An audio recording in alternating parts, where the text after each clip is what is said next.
Hi friends, இப்போ வந்து நம்ம கடையில் வந்து பார்த்தீங்கன்னா வந்து கறி தோசை போட போகிறோம். மஸ்ட்டு கறி தோசை போடுங்க. ஃபஸ்ட்டு வந்து பார்த்தீங்கன்னா தோசை மாவை ஊற்றிட்டு ஒரு முட்டையை வந்து உடச்சி ஊற்றிடுவார். உடச்சி ஊற்றினதுக்கப்புறம் கறி போடும்போது கறி எங்கன்னு தேடக்கூடாது, ஃபுல்லாக வந்து நம்ம கீமாவாக தான் போட போகிறோம். ஏன்னு பார்த்தீங்கன்னா பெருசாக போட்டோன்னா பல் இடுக்கில் இதெல்லாம் கொஞ்சம் மாற்றுறது கடிக்கிறது கஷ்டமாக இருக்கும். இதே நீங்கள் கீமாவாக போட்டிங்கன்னா குழந்தைங்க கூட அருமையாக சாப்பிடுவாங்க. டேஸ்ட் பண்ணி பார்த்து எப்படி இருக்குன்னு நம்ம ஃப்ரெண்ட்ஸ் கிட்டே ரிவ்யூ வாங்கிக்கலாம். பார்க்கும்போதே நல்லா இருக்கு, பார்ப்போம். கறி போட்டுட்டாரு, அப்ளை பண்ணுங்க. ஓ, ஆனியன்லாம் வேற பண்ணுமா? டெக்கரேஷனுக்கு மல்லி தழையும்.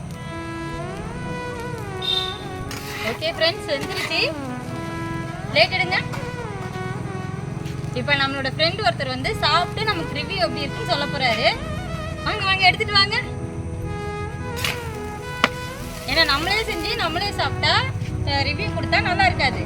இதே வந்து இன்னொருத்தர் சாப்பிட்டு ரிவ்யூ எப்படி இருக்குன்னு கொடுத்தா, வாங்க ஃப்ரெண்ட் வாங்க, சாப்பிட்டு எப்படி இருக்குன்னு சொல்லுங்க.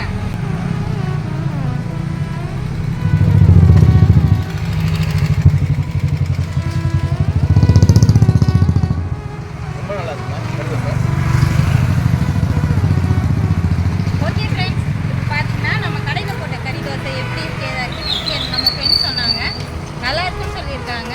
இந்த வீடியோ உங்களுக்கு பிடிச்சிருந்ததுன்னா சப்ஸ்கிரைப் பண்ணுங்கள், சேனலை மறக்காமல் ஃபாலோ பண்ணுங்கள், ஆல் பட்டனை ப்ரெஸ் பண்ணிக்கோங்க.